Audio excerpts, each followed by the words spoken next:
Друзья, всем привет, серферы, бездельники, девианты, начинаем наши вечерние эфиры.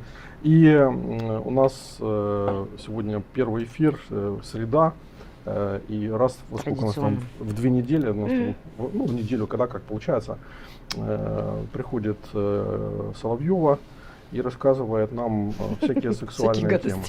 Да, и вот сегодня она посоветовала пригласить нашего нового гостя, впервые он у нас в эфире, дебют, психотерапевт Николай Лафинский. И мы вот предварительно с ним начали разговаривать, и я вижу, что у нас может получиться очень серьезная, глубокая беседа, потому что он не только психотерапевт, но и воевал в Буче. Ветеран, да, воевал. Ветеран. Служил, воевал в Буче, в том числе. Вот мы как точно не герой войны. Танки не грыз, как Барбарис. Вот. И, в общем-то, знает войну с, как бы, с соответствующей стороны, но при этом может говорить о вот этой вот нашей пикантной тематике, которую Соловьева с собой постоянно притаскивает. Притаскивает, отлично. Притаскивает, именно притаскивает с профессиональной точки зрения. Почему ты позвала Николая? Ну, во-первых, потому что наконец-то у нас будет диалог с мужчиной. Я задолбалась год разговаривать исключительно с барышнями о сексе. Ну, какой-то. То есть я не в счет, я так понимаю. Ты здесь хозяин, я ты тоже ведешь заметил, эту историю постоянно. Как-то тебя исключили. Да. Вот, чего вдруг? Ты ведешь эту. Ну, потому что он, как правило, молчит и печатает что-то. Неправда. Во-вторых, когда я много говорю, значит, ты начинаешь говорить, что я слишком угнетаю вас. Ты занудный, да, это правда. Я занудный. Давай проведем это. Давайте сейчас проведем опрос. Давай, да, сделай опрос. Романенко занудный или нет? Да, нет. Да, нет, да, давай. Так, Романенко занудный. Сейчас. По-моему, я вышел в терапевтическую позицию, наблюдая ваш диалог. Ты спросил, почему позвали Колю. Во-первых, Колю я знаю несколько лет, и это очень глубокий человек, с ним безумно интересно общаться, и плюс ты там сказал, что психотерапевт и еще и человек, который войну не понаслышке и видел, и знает, и прошел. Конечно, хочется поговорить сегодня о, то есть все, так или иначе все мои темы связаны с сексуальной тематикой, поэтому давайте у нас сегодня будет война и секс, и измена. Почему так выбрала, объясню. Наши сегодняшние реалии, опять же, сейчас с этим можно спорить, но тем не менее, мне кажется, что у нас очень здорово поменялась система ценностей за последние 1,5-2 года. Это, конечно, не удивляет и не, поменялась жизнь, поменялись приоритеты, поменялись ценности. С чем сталкиваюсь я, как организатор всяких сексуальных ивентов? С тем, что люди, как-то вот отношение к партнеру, некое лукавство, некая какая-то такая история недоговоренности становится справедливой. То есть о чем я хочу сказать? Ну, например, у меня в клубе есть какой-то кодекс чести, да, свой. И мне не нравится, когда ко мне приходят люди, которые обманывают своего социального партнера. Да? То есть я пойду на вечеринку, но не скажу там жене, мужу и так далее. Сегодняшняя история, когда пары разбиты по времени, по расстоянию и так далее, это становится прям нормой. Вот она где-то там, и мы типа пара только номинально. Я очень много раз за последние полгода слышала именно такой подход. Плюс это история... От кого? От мужчины. Как правило, мужчины остались здесь, да, и вот, как правило, он говорит, она уже 2 года в Польше. А ты задумываешь, что происходит в этот момент с женщиной? Да, но я хочу услышать твою версию событий, я свою чуть позже скажу, если нужно. Вот начнем давай с этой ноты, я бы хотела, чтобы ты прокомментировал происходящее. Нота выглядит следующим образом. Я пришел в ЗСУ в 11 часов 24 февраля, и первые 2 месяца службы, при том, что у меня высокая сексуальная конституция, персональная. Если зрителям потребуется объяснить, что такое сексуальная конституция. Лучше объяснить сразу. Потребность. Сексуальная конституция – это потребность человека в сексе, Причем нужно разделять половой акт и секс. Если это тоже потребуется объяснить, чем это отличается, то тоже объясним. И цикл сексуального контакта тоже расскажем, если будет интересно. Конечно, Потому что все будет интересно. это чрезвычайно важно в рамках того, что ты говоришь. Цикл сексуального контакта действительно, может быть, поменялся. И будет интересно, как вы на это посмотрите и Давай прокомментируете. тогда пританцуем от преамбулы. Расскажи, что такое цикл сексуального контакта. Сначала про Хорошо. сексуальную конституцию. Давай. Сексуальная конституция – это нечто, что у человека есть от рождения. Это, по сути, его потребность в сексе, в количестве секса. В количестве секса, это важно. Да, в количестве секса. И это константа, которая возникает от рождения и не меняется в течение всей жизни. Меняется там с угасанием сексуальных функций, с возрастом, например. Мгм. Как у мужчин, так и у женщин. Но очень часто путают высокую сексуальную конституцию и тревожность. Потому что, когда у человека тревожность возникает на высоком уровне, он уходит в большое количество секса. С какой целью? Во время оргазма Жить. тревожность отсутствует. И я наблюдал многих клиентов, у которых там, например, было 20-30 оргазмов в день, которые постоянно мастурбировали для того, чтобы избежать тревожности. Вот это про сексуальную Замещение. конституцию. Да. Когда я пришел в армию при высокой сексуальной конституции, первые 2 месяца у меня не было, либидо ушло в ноль вообще. В ноль. Ну, это же тоже замещение. У тебя просто эмоции тревожности и непонимание ситуации, выживания. Я думаю, что тут было другое, что все ресурсы организма были направлены действительно на переключение фокуса. Это первое. И второе. Кортизол резко подавляет у мужчин тестостерон. Тестостерон, естественно, подавляет, общий тестостерон подавляет свободный Дофамин, тестостерон. окситоцин и так далее. Да, у естественного тестостерона у мужчины зависит дофаминовая, серотониновая система. Это тоже по определению. Кортизол, видимо, понизил тестостерон. Вот первый раз я задумался о сексе, это по сути дела тогда, когда мы отогнали пидоров от Бучи. Для зрителей кортизол – гормон тревоги, да, то есть это то, что у нас возникает, когда мы попадаем в стресс. Совершенно верно. Его называют гормон стресса и очень часто даже называют гормоном стресса, но это не так, потому что кортизол, как любой другой гормон, он необходим только в определенном, в здравом смысле. в определенном Когда он зашкаливает, это опасно. в определенном регистре. Да, если его становится слишком много, то он начинает разрушительное действие свое. Далее, если говорить, вот продолжая эту тему, которую ты затронула относительно женщин, мужчины здесь, женщины там и так далее. Сначала было так. Сначала звонки каждый день, по нескольку раз в день, тем мужчинам, у которых, моим сослуживцам, у которых были женщины. Которые уехали. Кто-то уехал, кто-то остался, многие уехали на самом деле, очень многие, что меня чрезвычайно удивило, потому что я к этому отношусь неоднозначно, честно говоря. Вот. Я потом объясню свою позицию по этому поводу. Потом у некоторых это осталось на том же уровне, а иногда даже усиливаться стало, потому что тревога стала расти, и люди на расстоянии стали скучать друг за другом. Надобность контакта. Потребность возникла. контакта стала увеличивать, скучание возникает. Конечно. При разрыве. У других, напротив, этот контакт стал ограничиваться, количество звонков уменьшилось, и что появилось?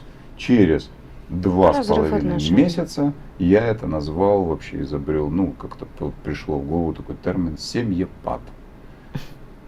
Через 3 месяца пошло 1, 2, 3, 4, 5 в подразделении, просто в моем подразделении. Женщина звонит из-за границы и говорит: Всё, пока. у меня есть другой, у меня появился другой, извини. И чувак тут воюет, ебошит, там, тянет службу, то или иное делает, а у нее там своя жизнь и так далее, и так далее. Можно вставить 2 копейки? Нужно. Я, может, сейчас скажу крамольную вещь, о которой не принято говорить, но, насколько я знаю, количество суицидов в армии, связанные вот с этими историями, достаточно значительно. Об этом не принято говорить. Психологи об этом не говорят, но из достоверных источников, опять же. Ну, скажем так, я думаю, что вообще суицидальность – это программа, которая заложена у человека по определению. Есть люди, которые никогда, ни при каких обстоятельствах, ни в каких То есть обстоятельствах… ты не веришь в обстоятельства, которые могут подвести к этому? К суициду любого человека? Да. Нет. Я верю в то, вот я человек с очень устойчивой психикой, при этом я знаю, что я знаю, что я готов уйти из жизни неким образом по своей воле, но при очень четко сформированных обстоятельствах. Но не по причине того, что меня оставила женщина, что со мной какие-то произошли Слушай, ну события. это твой мир, это твоя система ценностей. У каждого своя же планочка. Я говорю о своей системе ценностей. Я, в свою очередь, не наблюдал. У тебя, видимо, есть какая-то особая статистика, но я знаю там, наверное, так образно говоря, знаю тысячи людей служащих. Я из них, я знаю горе, я знаю проживание горя этого. Я знаю, что люди до сих пор не вышли из этого. Я знаю, люди служат и пытаются, договариваются, умоляют, догоняют, выпрашивают этих женщин, чтобы они вернулись каким-то образом, детей предъявили, показали и так далее. Что тоже, кстати, очень прикольный вопрос. Деньги туда постоянно отсылают, и женщины принимают деньги, находясь в отношениях с другими мужчинами, как правило, иностранцами. При этом ни одного суицида я не знаю. Горе знаю, суицида Хорошо, нет. давай вернемся к началу нашего разговора. То есть история, когда пара вроде бы еще осталась парой, но при этом вот эта постановка вопроса, да, то, что ты говорил, вот женщины, которые, я это для себя назвала синдром кукушки, да, то есть мне кажется, что эти люди никогда, наверное, парой-то и не были. Это было вот то самое замещение, когда мужчину использовали как источник каких-то благ. Смотри, Благо ушли, все, смотри, мужчина ушел, он смотри, просто поменялся. Смотри, я думаю, что все очень по-разному, очень Ну, вероятно, но мы не можем индивидуально, каждый случай потому разобрать. что у многих блага появились, которых не было до войны, потому что вот люди, которые на передке оказались, они начали получать большие выплаты, по тем Ты довоенным. совершенно правильно говоришь. Да. Почему? Потому что я, когда пришел в свое подразделение, для меня это был абсолютный финансовый дауншифтинг. То есть я стал зарабатывать в десятки раз меньше, а люди, которые зарабатывали условно, там, например, 10-15, они стали зарабатывать в 3, в 4, в 10 раз больше. То есть и здесь у многих это по-разному. Да. Я не говорю ни в коем случае, соответствуют ли те деньги, которые получаются той угрозе жизни. мы сейчас не об Нет, этом. мы об этом не говорим, Да. но ты абсолютно прав. Да. В свою очередь я поддержу тебя относительно того, что вот ты начала говорить, что синдром кукушки. Честно, когда мне говорят, вот любящая женщина, любящая мужчину, он ушел в армию, а она уехала за границу, друзья, я в это не верю. Ну вот я тебя поддержу в этом, несмотря на дети и так я далее. не и так верю. далее. Так, Не ладно, верю. послушайте, если есть вводные дети, которые там просто, допустим, панически боятся и так далее, я допускаю некий кратковременный отъезд. Но если женщина или мужчина, давайте допустим ситуацию, что вот у нас женщины в стране служат, а мужчины нет. Да, это мы же равный гендер. Ну, да, как бы, да, тут да, отличная история, мне нравится. мы там, я не знаю, насколько мы точно не равные гендеры, но мы очень разные, но вот у нас в стране так, что мужчина обязан Нет, я воевать, про равноправие а женщина нет. юридическое говорю сейчас. Ну. Безусловно. Юридическое равноправие, условное есть. Так вот, я категорически не верю в настоящую любовь у тех женщин, которые оставили своих мужчин здесь и съебались за границу. Поддерживаю. Не верю. Абсолютно. Я верю в их поддерживаю. страх, я верю в их какие-то другие вещи. Я верю в то, что это было соломинка, которая переломила спину верблюду. В конце концов, волшебный пендель. Это было хорошее такое оправдание для того, чтобы реализовать Оправдать то, свои что какие-то истории. она давно Да. хотела Да, сделать. Да, абсолютно. Но верно. если она любит своего мужчину, да у меня масса примеров, когда девчонки даже сами оставались, не имея мужчины и мужской поддержки. Да, я ж тебя наблюдал во время войны. Я еще, кстати, знакома в начале отношений с Андреем не была. Ты помнишь, как это начиналось, как мы с тобой Нет, часами болтали помню, по телефону? Помню, было. А, Вот. да. Конечно. И вот здесь у меня такая позиция. Она может быть, это лично моя позиция. Лично моя точка зрения. Это не истина в последней инстанции. Ну, поводу- а как ты смотришь на то, что вот бывает же вот еще один момент интересный вот в этой ситуации, когда ну вот в страхе с детьми выезжали за границу многие женщины, да, Мгм. а потом они вдруг для себя открыли ну, те возможности, которые они видели в браке там, или в отношениях. Ну, потому что брак может быть душным, брак может быть, мужчина может давлеть как бы в этом браке, там, да, такой же сплошь и рядом встречается. И вот они вдруг оказались, некоторые из них оказались вообще с дополнительным ресурсом, В который другой там, субкультуре, скажем так. ну, во-первых, в другой культуре, во-вторых, они получили независимый от мужа там, или от партнера ресурс, ну, допустим, там в Германии там переселенцам, не переселенцам, а беженцам давали деньги. Там деньги, Да, площадь. и у них, какую-то. и они начали, и у них появилась возможность, которой у нее всю жизнь не было. Она могла прожить там 10, 15, 20 лет, и тут у нее открывается мир на Все ты перед говоришь глазами. совершенно верно, абсолютно верно. Она приехала, у нее появляется действительно, Господи, мир открылся, то она его видела вот как зашоренная лошадь в забое. И это даже не вопрос И тут- появления мужчины. Я знаю много таких женщин, которые, у которых не появился никакого мужчины, там не появилось. Согласен. Да. Пока, по крайней мере. Ну да. А может быть, ей вообще он по определению не нужен. Но другой вопрос вот в чем. Мы же начали с любви. Если Браво. любовь была, Браво. то, понимаешь, в чем дело? Подавляющий мужчина — это не про любовь. Не любовь. Это да. про какое-то Абьюз. Да-да-да. психологическое насилие. Ну вот ты употребила слово абьюз, я для наших слушателей, я вообще как психотерапевт, я не типичный психотерапевт, я предпочитаю не использовать терминологию, чтобы моя речь была понятна. И этот момент, он обнажил на самом деле суть многих отношений в нашей стране. Потому что оказалось, что любовь является просто такой вывеской внешней, за которой происходит вот это вот все, что мы говорим. Ребята, Так это давайте, всегда было, ребята, послушайте, давайте тоже разберемся, открыли что Америку. такое любовь. Для меня безусловность. Ее не бывает. Безусловно, с чего? Ладно, хорошо, попытаюсь ответить глубже. А что такое любовь? Это когда ты этого человека не используешь ни для чего. Он тебе не Мгм. нужен как решение финансовых проблем, материальных проблем. Просто, ну, то есть ты все это можешь и сам. Но с ним твоя жизнь интереснее, чем без него. Он не есть для тебя источником решения чего-то, но просто как бы с его присутствием или ее присутствием твоя реальность ярче, краше, лучше. Принято. Юр, скажешь? Вот что-нибудь? мне так Я дам кажется. простое определение. Любовь — это солнце. Солнце. Да. Любовь — это солнце, которое освещает смыслом твою жизнь. Солнце может и спалить, если это пустыня. Конечно. Такое бывает сплошь и рядом. М.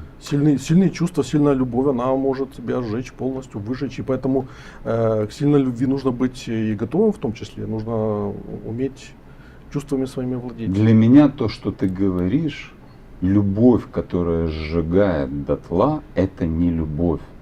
Это зависимое, токсичное, деструктивное, Страсть. высокоэмоциональное отношение, включающее страсть.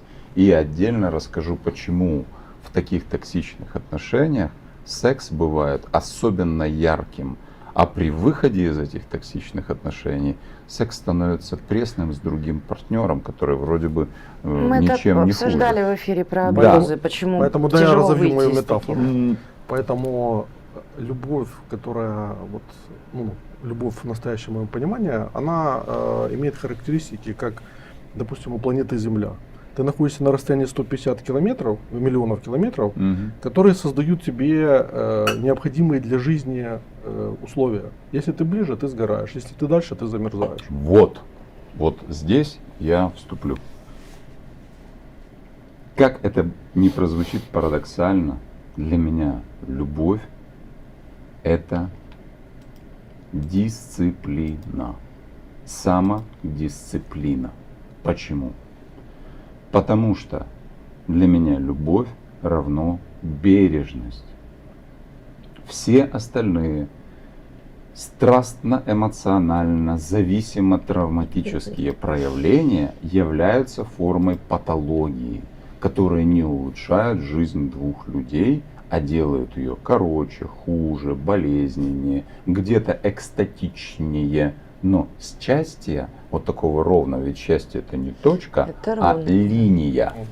Ее нету. А счастье, ровное счастье, как линия, это обязательное качество истинной любви.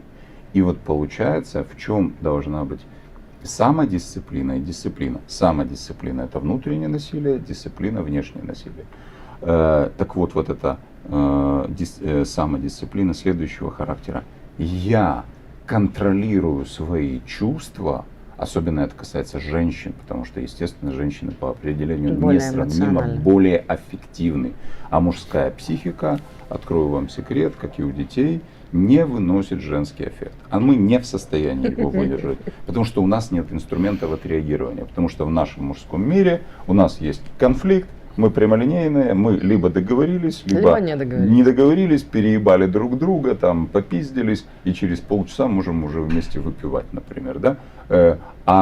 Женщина может жить в состоянии конфликта годами. Женщина подпитывается от конфликта, Да. а мужчина от конфликта погибает. Мгм. Так вот, самодисциплина в моем представлении, почему это абсолютно обязательное условие любви, это бережность, проявление, контроль своих чувств по отношению к партнеру для того, чтобы передавать ему ровно то состояние. Это ведь может быть и так. Это не значит, что я должен в биоробота, блядь, превращаться. Не, ну Нет. конечно нет.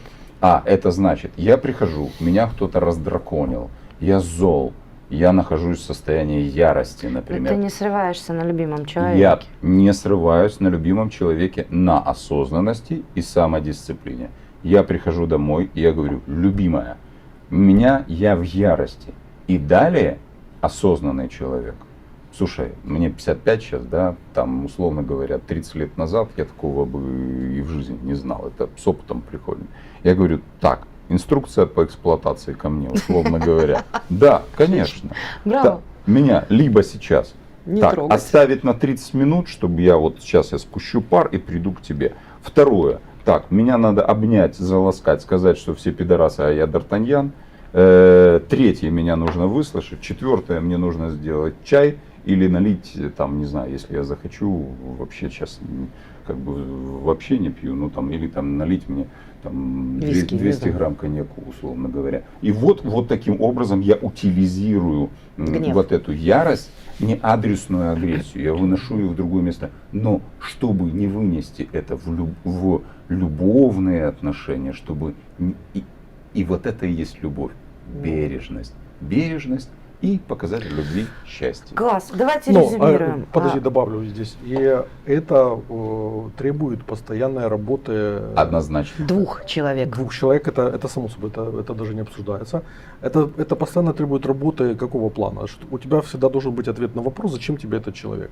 В том плане, что если ты хочешь ли ты быть с этим человеком или нет. И если ты понимаешь, что ты с этим человеком хочешь, и у тебя есть под это аргументы, Ты работаешь то у над тебя этим. всегда будет вот такой Мотивация. инструментарий, как ты описываешь, для того, чтобы тушить ярость, тушить ненужные эмоции, которые могут эти отношения разрушить.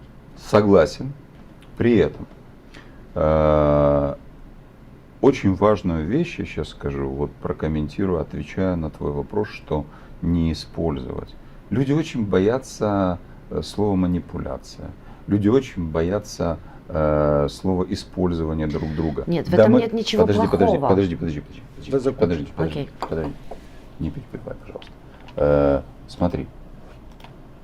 Мы все без исключения друг друга используем. 100%. Мы все без исключения друг друга манипулируем.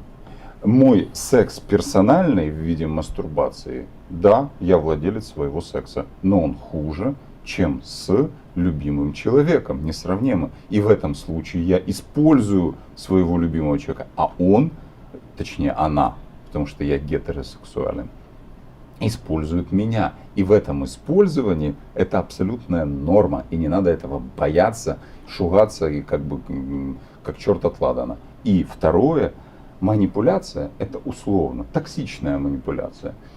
Например, Юр,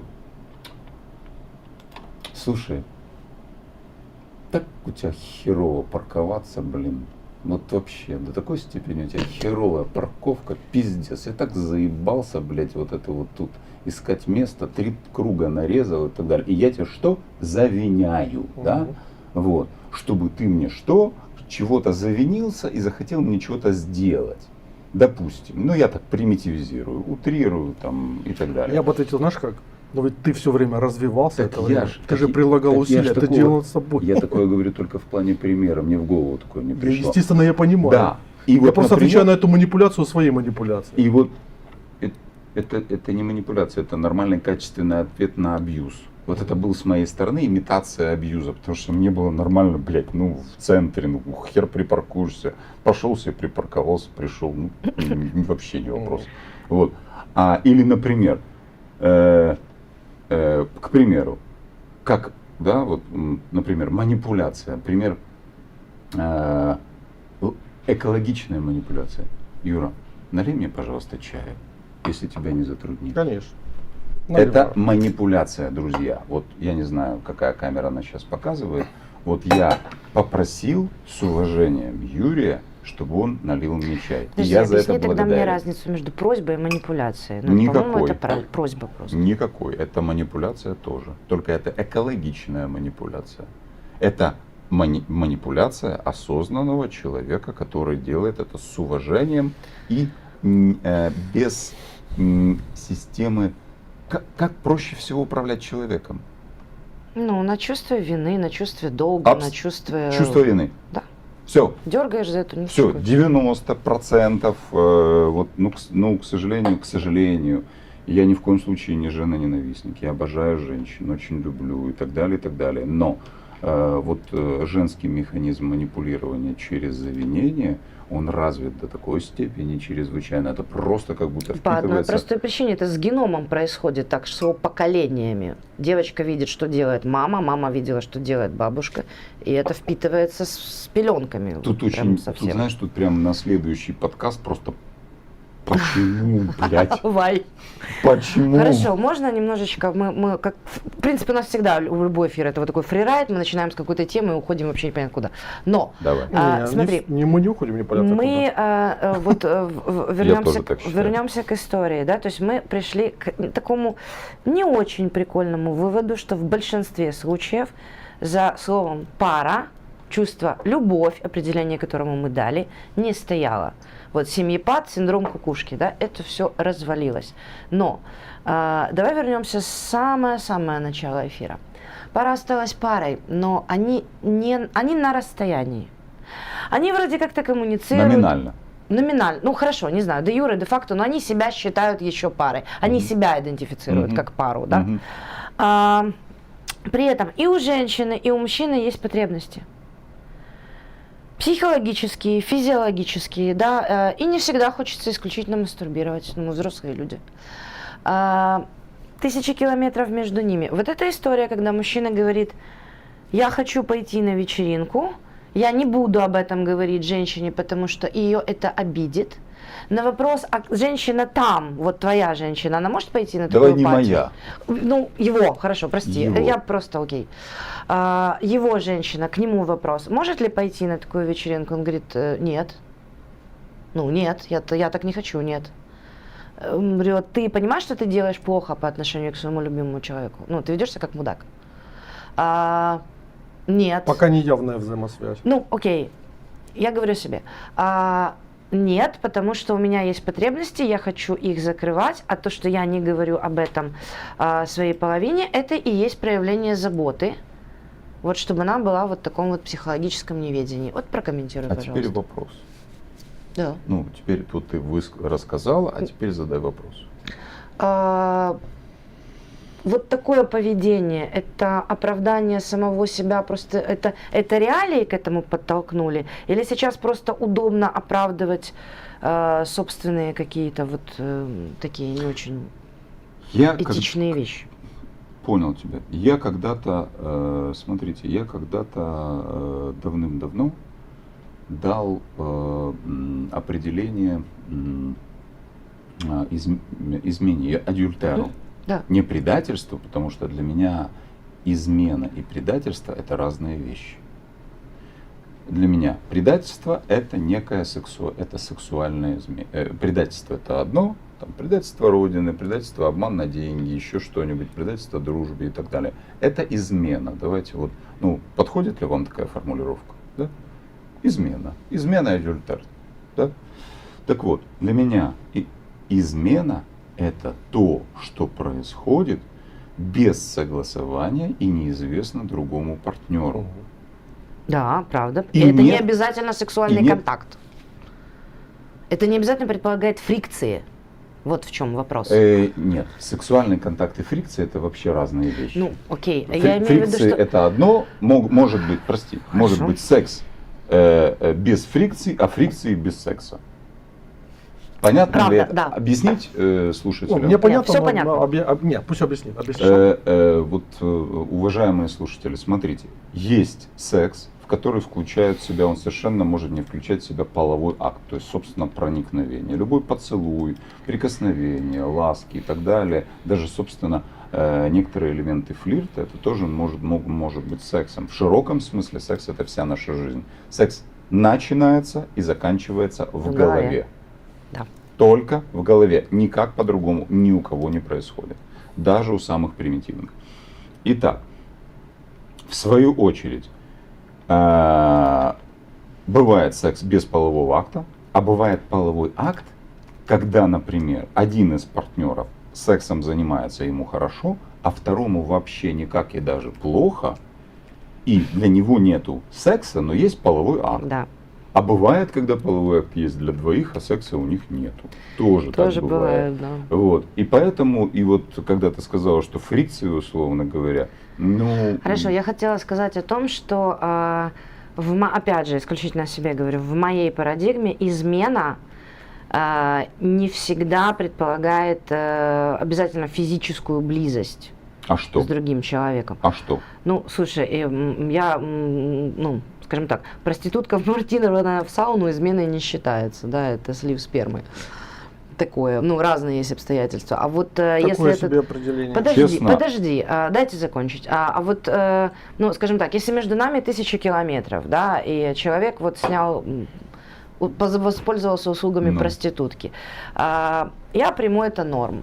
Но если я узнаю, что этот человек параллельно со мной, да, там уже 3-4 месяца с кем-то флиртует в переписках, хотя секса у них не было, мне вот эта история будет Всё. гораздо более Всё. обидна, Это чем... твое персональное определение. Ну, Смотрите, да. давайте, я понял тебя. Значит, смотри, у тебя это выглядит следующим образом. Для тебя, условно говоря, сексуальный контакт — это там, где включается измена, там, где включается эмоциональность. Да, конечно. Да. Но при этом, Юр, вот двое мужчин, скажи, пожалуйста, если бы твоя женщина, находясь от тебя на расстоянии, неважно каком, от километра до 1000 километров, заказала себе проститута, который ее трахнул, вот, ты бы считал это изменой? Если бы она меня предупредила... в Не рамках- уведомила. Если она Не договорилась. Это измена. Если она уведомила, то это не измена. Смотри. Я использую твое определение. Смотри, уведомила — это измена, а договорилась — это не измена. Если мы вдвоем договариваемся, вот она говорит: слушай, мне до такой степени нужно, а я из такого особого какого-то своего состояния говорю: слушай, мне больно, я ревную, но я соглашаюсь, я тебя на это благословляю, даю разрешение. Это не измена. Мгм. А если это происходит тайно от меня, Мгм. измена однозначно. Ну, так я же об этом и говорю. Я не противоречу твоим словам, я просто их по-другому интерпретировал. Так вот, у каждого из нас представления об измене разные. Дело в том, что в 21 веке, да я думаю, что и раньше так было, потому что раньше там цивилизации цикличные, то, что происходило в Древнем Риме, вообще там... Там и любовь-то только между двумя мужчинами считалась, что это чувство любви, если мы про Рим там, говорим. Там вообще, ну ладно, про это мы можем долго говорить, не туда уходим. Это вообще отдельная тема, просто Да, Да, да, окей. да. это просто другая цивилизация. Другая цивилизация. Но, тем не менее, люди-то были, в общем, похожи. И, правда, чуть с другой ментальностью, правда, без христианской догматизации и стигматизации, вот, где секс считается грехом по определению. Так вот, если говорить о... Вот скажите, если, например, пара идет вдвоем развлекаться и приглашает там, например, девушку с ними развлечься. Является ли это изменой? Нет, они договорились, это Нет. все идет по согласию. Вот все, что в рамках договоренности, изменой не является. Любые сексуальные проявления, все, что остается за кадром и не согласовано, изменой является. Для меня так. Класс, спасибо, ты ответил на мой вопрос. Хорошо, а как... Юр, прости, а у тебя айкос можно покурить? Лучше не курить. Нежелательно. Нежелательно. Именно айкос, это не... Не, вообще можно, но не в, Но не в эфире. Не в прямом эфире. Все да. ясно. Хорошо, вопрос а-ля, ну как, знаешь, как там, дай совет, да? Мгм. Вот пара, которая на расстоянии. Когда ты начал говорить про сексуальный темперамент, я здесь хочу... Конституцию, да. Я здесь хочу затронуть один такой момент, что у большинства наших пар очень низкая сексуальная грамотность, да, то есть тут важно, чтобы вы совпали не просто количеством раз, которые вы хотите, да, ну, то есть пара, когда она пара, важно, чтобы совпали ваши «зя» и «нельзя».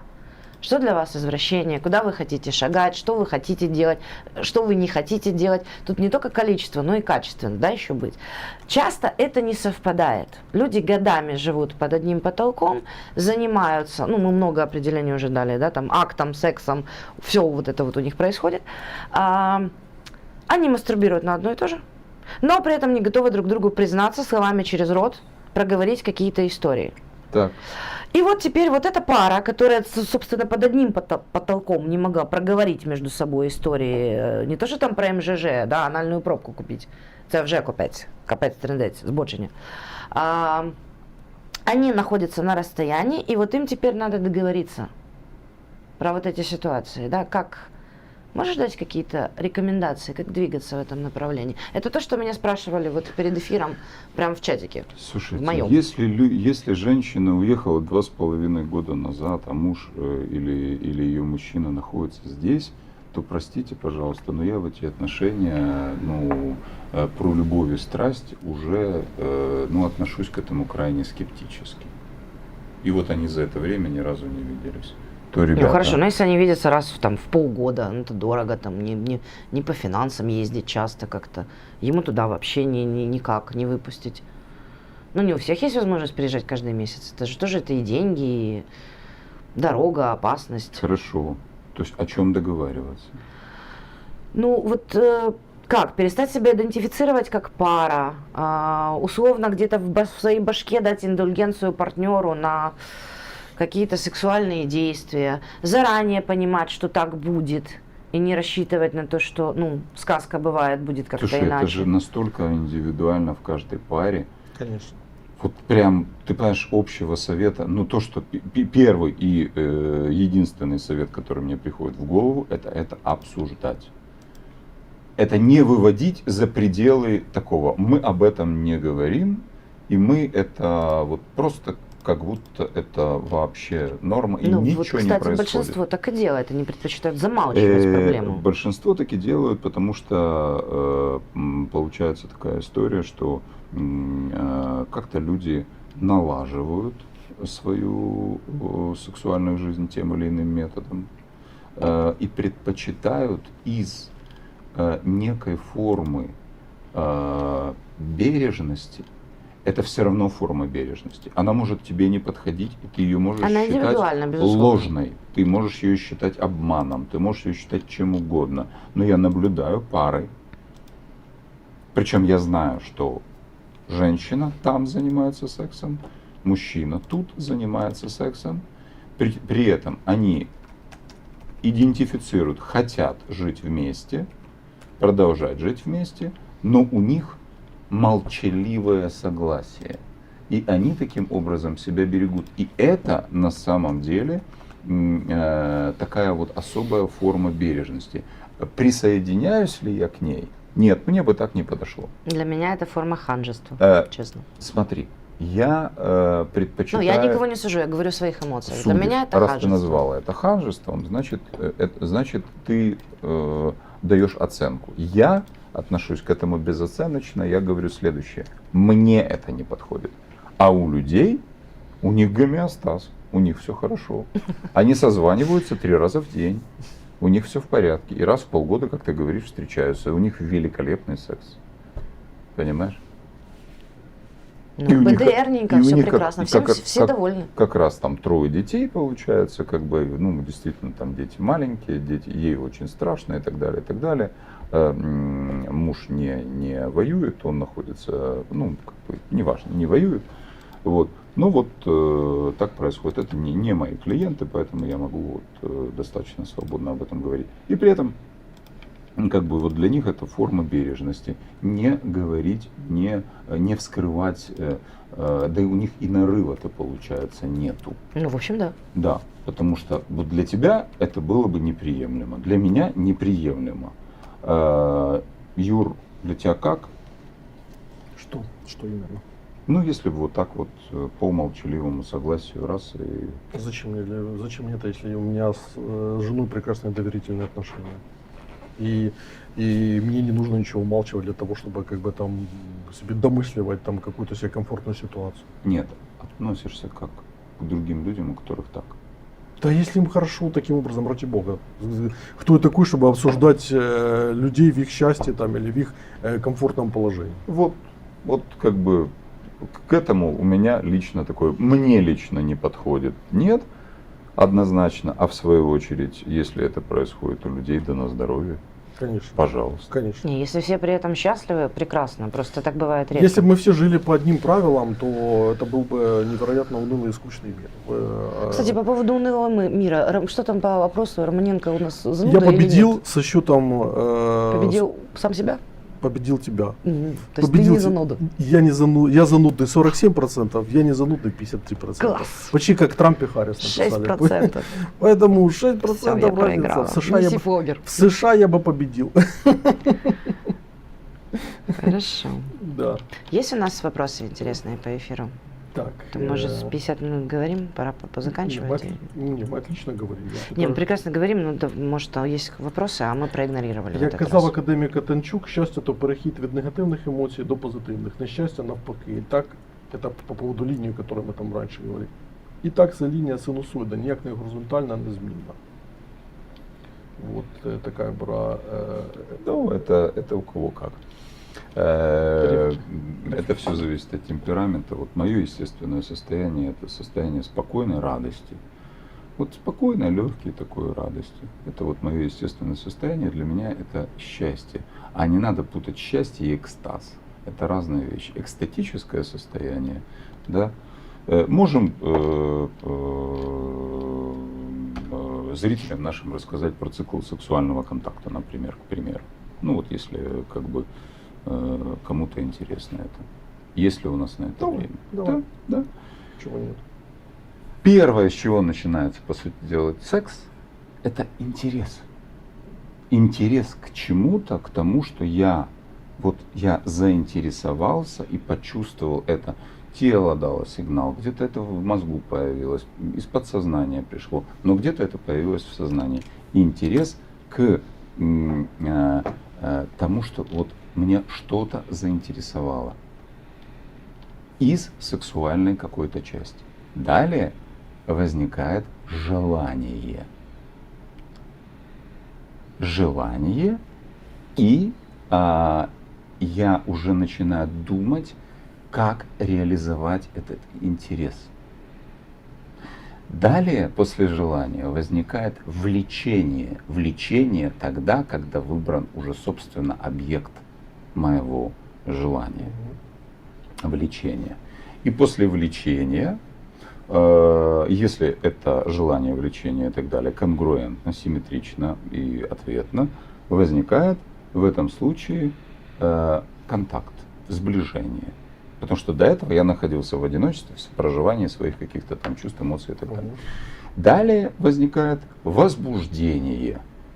После влечения возникает возбуждение. Возбуждение, ну, по-разному это проявляется у мужчин и у женщин. Там, у мужчин это в виде эрекции, буквально неких волнительных чувств, у женщин в виде увлажнения, еще каких-то проявлений там, и так далее, и так далее. То есть об этом это мы сейчас упустим.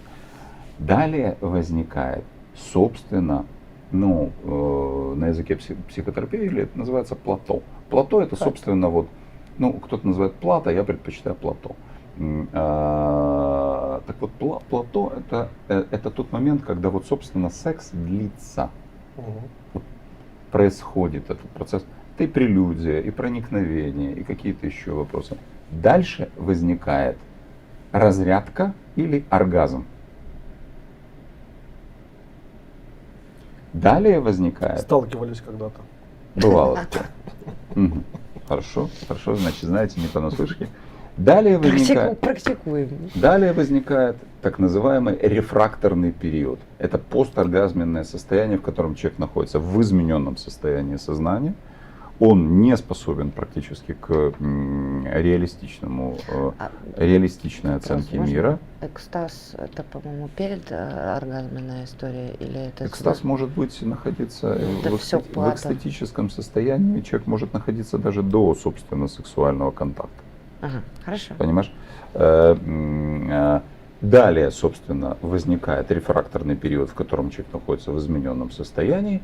Потом оно заканчивается, и у него наступает, вот он возвращается в просветление, ему понятно, что с ним происходит, у него наступает ассимиляция опыта. Он на холодном, на ровном воспринимает. Это было хорошо, плохо, Начинается как, оценочность и так какая-то. далее. То есть некая оценка. Вот это цикл сексуального контакта. Вот как это у нас происходит. Сейчас вклинюсь. Поправь меня, если я не права, но очень часто вот именно рефракторное состояние послевкусия секса – это тот крючок, на который попадаются женщины, воспринимая, если был качественный, классный секс, воспринимая вот это вот потом свою вот эту откатку за состояние влюбленности. И очень часто подменяя историю с классно потрахаться, влюбиться, да, вот, ну, это разные истории. Есть две вещи, однозначно разные, полностью согласен с тобой, но есть две вещи, о которых я сейчас хочу сказать. Первое – окситоцин, второе – эндогенные опиоиды. Окситоцин, который вырабатывается у женщин в гигантских количествах за приблизительно там какое-то время до рождения ребенка, для того, чтобы вот это орущее существо, Выдержать которое вообще как-то, не убить. принесло столько боли, не выбросить в окно, женщину заливает окситоцином, гормоном привязанности. Гормон привязанности у мужчин и у женщин выделяется совершенно по-разному. У мужчин он тоже выделяется во время секса однозначно. Действительно, мы привыкаем, это правда. Окситоцин у нас не выделяется перед рождением ребенка. Окситоцин у нас больше появляется в тот момент, когда ребенок уже начинает реагировать непосредственно Ну, на в нас. контакте, когда Да, вы уже но с это ним. про другое, это про детей. Это про окситоцин. А второе, и это действительно у женщин может вызывать. А вот я в начале нашего триалога говорил о следующем, о том, что почему секс в токсичных отношениях бывает настолько великолепен и потрясающий. Почему? Потому что до этого... Единственная форма примирения какого-то, ну вот. До этого был жесткий пиздец. И тут стало хорошо, мучения. Да. Организм очень мудрое и правильно устроенное существо. По сути дела, это и лаборатории, и больницы, и производство, и все вместе. И вот Причем это подсознательно все происходит, ты не отдаешь себе отчета в этой истории. Разумеется, ЦНС считывает, но сейчас вы уже будете это осознавать и знать. ЦНС считывает сигнал с неких болевых рецепторов. ЦНС — центральная нервная система. Так точно. ЦНС считывает вот с датчиков, да, как в машине, что больно, плохо настолько, что он запускает систему выработки внутреннюю наркофабрику. Дофаминчик. Нифига, никакого дофаминчика здесь. Эндогенные опиоиды. Опиум, по сути дела. Опиоиды — это наркотик, эндогенный, выделенный собственно организму. И мы начинаем заниматься сексом в токсичных отношениях Мы под подсаживаемся на наркотой. это, да. И получается, что когда вот в нормальных, ровных, экологичных отношениях это все происходит, эндогенные опиоиды не выделяются, да. потому что давить-то боль не надо. И получается, да вроде бы хорошо, вроде бы там и кончили оба неплохо, и секс длился хорошо. Скучненько. А вот, блядь, нет Разрыва этого. башки не происходит, да. Почему из токсичных отношений очень Да, часто да. сложно выйти? Потому что на химическом Скучно. уровне человек становится эндогенным наркоманом. Да. Все. Вот прямое, буквальное, четкое объяснение. И Ну, нет этих смотрите, ну, эмоциональных качелей, психика Такой не вопрос на вырабатывает. понимание. Но из этого уже вытекает еще один момент, что, условно говоря, мужчина или женщина, когда не входят в какие-то отношения на стороне и получают вот это состояние, то у них как раз появляется такая привязка к этим отношениям на стороне, потому что в семье там, или в отношениях там, своих каких-то Нет, там основных они чуть-чуть этого не другое. получают. Здесь не совсем Это так. не абьюз, это Здесь чуть-чуть не- другое. Здесь. То есть, Кто употребил слово абьюз? Нет, ну, То я есть к тому, что здесь появляется- адреналин. скорее, появляется ли чем- вот эта вот опиоидная фабрика, о которой вы сказали, появляется ли она вот в этой ситуации? Мы на ты. Смотри, какая история. Пара, когда она вот так. Где камера, которая Везде. на меня смотрит? Юр, скажи, пожалуйста. Она Вот, везде. вот Они везде. везде. Их 4. Хорошо, вот кто? Ты сейчас прямо, Ты ты прям в сейчас камеру. прямо, Окей. да не надо туда, Ага. ты прямо на камеру смотришь Все сейчас. ясно, хорошо, отлично. Вот смотрите, представьте себе, друзья, представьте себе, что вот эта пара. Вот попробуйте между ними засунуть руку. Ни хера. Никто не засунет. Они рядом, между ними нет расстояния. Как только пара начинает отдаляться друг от друга, между ними может появиться пространство пустоты, которое может быть наполнено третьим человеком или иногда четвертым, потому что часто бывает, что любовники есть и у женщины, и у мужчины, если мы говорим сейчас про гетеросексуальную пару. При этом ответственность за измену, как это не парадоксально, она не лежит только на том, кто изменяет, она лежит на двух людях. А другой вопрос, в какой пропорции. Так вот, пока люди в близости, не будет этого. Но когда появляется третий человек, а как правило один любовник, да, он выполняет какую-то функцию в паре, которую они друг другу обеспечить не могут.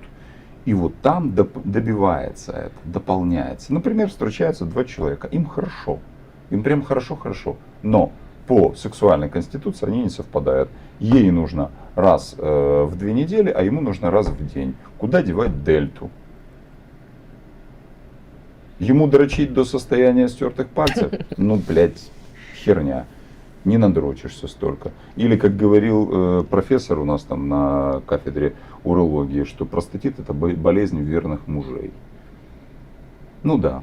Типа при Советском Союзе же не было, там мастурбировать было как-то, ну такое. Да, секса не было там, собственно. По некоторым источникам, да. Вот. Изменять человек не хотел. В результате застой в простате, в результате увеличения простатита, в результате чего? В результате застоя, инфекции, там, как правило, за счет застоя.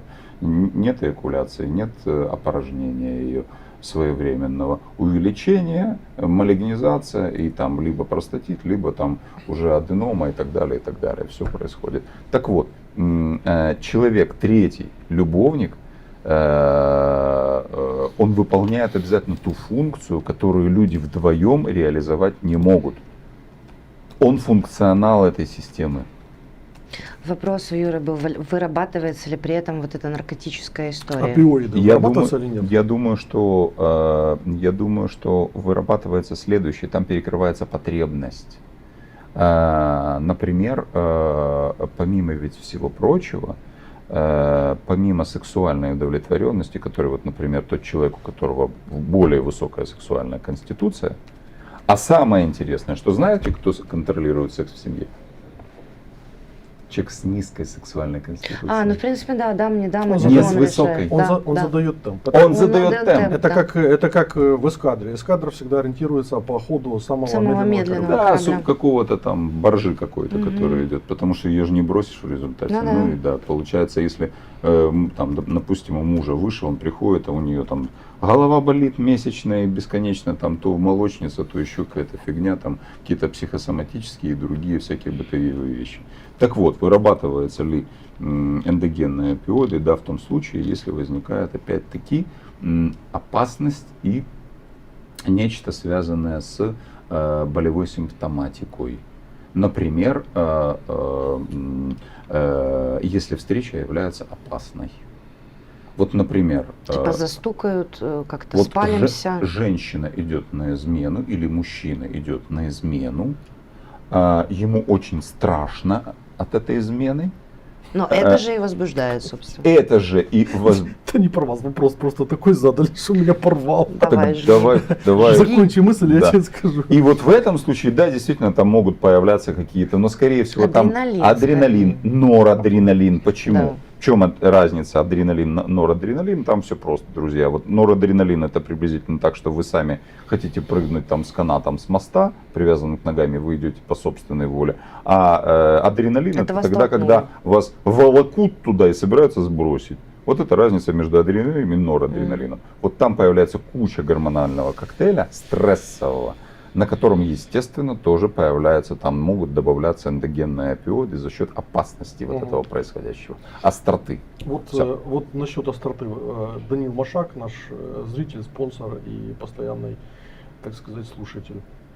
К тому же, вопрос такой. Как он предполагает, насколько травмируется с точки зрения сексологии, а также насколько это морально тяжело полицейским снимать проституток, чтобы раскрыть эти преступления?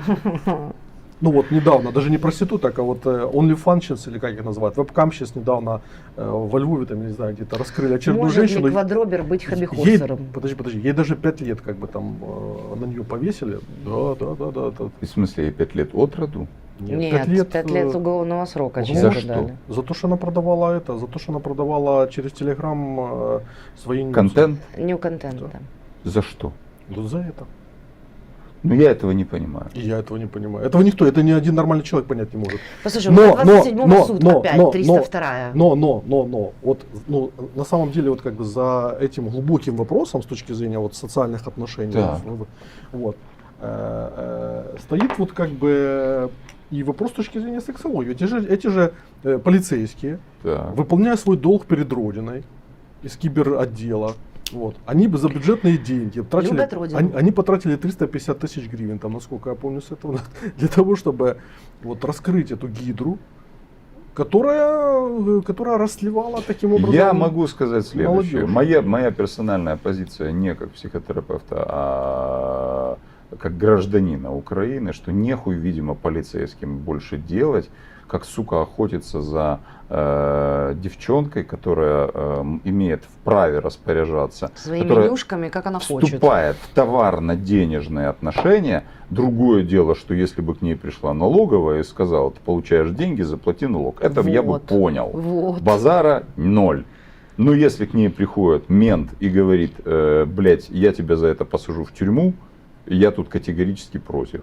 И потому что, слушайте, пускай менты полицейские поищут, может быть, каких-нибудь там, сука, нарушителей, диверсантов, Может, на передок блядь, сходят. судей, блядь, или там каких-нибудь прокуроров, которые да. убивают людей пьяными за рулем. Вот, может быть, они кого-то такого поищут, а не беззащитную девчонку, которая торгует своим телом. Тут можно много говорить про Да. морально-этическую сторону, но это она вправе, это ее право, это ее тело, ее дело. Все. 100%. Ну вот моя позиция. Отвечая на вопрос человеку, я тоже в недоумении не слышал об этой истории. Но они периодически, к сожалению, повторяются. Каждый месяц как минимум одна всплывает, потому что есть такой фронт работы у нашей кибербезопасности. Ну, просто нехуй делать. И будет, пока есть 301, 302, 303. Ну, там сейчас декриминализировать должны, они там подготовили законопроект частично. Они уже 2 года готовят. Ну, вроде финализируют, но не все. Вот. По 302, кстати, нет, не декриминализируют. Там, насколько я Правильно. помню. Будем судить место дальше. Хорошо, будем сейчас заканчивать. Но мне разговор очень понравился, сразу говорю. Я думаю, что мы Мы вернемся. спокойно продлим и будем дальше. Да, с удовольствием. Мы дело в том, что, друзья, вот чего мы с вами не коснулись на самом деле всерьез, и что мы не раскрыли. Мы не раскрыли сейчас взаимоотношения С военными действующих парами, да. военных, их жен, действующих военных и взаимоотношения между действующими военными и женщинами. Мы не раскрыли, как влияет война на секс, как влияет война причем на оба пола. Угу. И мы не раскрыли, каким образом, как влияет. Есть заблуждение о том, что мы сейчас, многие говорят, что про ПТСР говорят. Блять, мы не в ПТСР. Мы сейчас в остром периоде травмы. ПТСР у нас наступит после того, да. как закончится период травматизации. Да, ПТСР наступил там у тех людей, которые там пережили ранение. Вот у них ПТСР от этого. ПТСР пережили те люди, которые вышли из плена. Вот для них что-то закончилось. Ну, взорванные дома и тому подобное. Это финальная история. Финализация, да. Но по большому счету любой украинец, тот, который остался здесь, пошел служить, не пошел служить, уехал за границу, вынужденный переселенец и так далее, он все равно травматик. И у него ПТСР начнется после этого. А вот как ПТСР обрабатывается сексуально, это очень интересная тема. 20 ноября, следующая среда. Извини, я не договорил, кратко. Сюда же. Да, и единственное, что я хочу в завершении сказать, друзья, пожалуйста, радуйтесь, не откладывайте жизнь на потом. Обязательно занимайтесь сексом красиво, если можете красиво, одевайтесь. Не одевайте на себя черное, не одевайтесь, ну, не черное в этом смысле, да, а условно какие-то не впадайте там, в траур. В траур, абсолютно верно, потому что это то, чего хотят пидоры. Вот они хотят, чтобы мы были в трауле, чтобы мы сдохли. А нужно все делать для того, чтобы этого не было. Николай, мы эту тему разовьем, я специально, потому что вот я отдельно эфир ей отведу, потому что как бы вот этот нарратив о том, что мы не должны радоваться, не должны как бы вот проявлять какие-то обычные нормальные человеческие чувства в условиях войны, вот это просто это есть катастрофа. Куча уродов, которые вот эти нарративы в дискурсе произносят. Я помню, как был пустой Киев вообще абсолютно. Как я, будучи, как мы военные, радовались, видя гражданского, как начали открываться кафешки, ресторанчики. Да. И я, на заправках и помню, мой один бургеры. сослуживец сказал, вот там типа негодяи, там мы тут службу тянем, а они там зависают, там бухают и так далее. Я говорю, слушай, ты вообще нормальный? Ты ради чего туда пошел? Вот я пошел для того, чтобы люди жили хорошо и вообще там на ярости, на гневе и так далее. И мне было офигенно, когда стал Киев оживать. Это мой любимый город, я коренной киевлянин, и я хочу, чтобы он жил, и хочу, чтобы люди жили. И запрещать людям жить, напротив, радуйтесь всеми возможными и доступными для вас методами, которые не вредят вашему здоровью. Конечно, секс – один из самых мощных антидепрессантов. Все. Отлично. Поблагодарим Николая и Елену за отличный эфир и вот открытие сезона, значит, вот ноябрьского сезона в этой теме.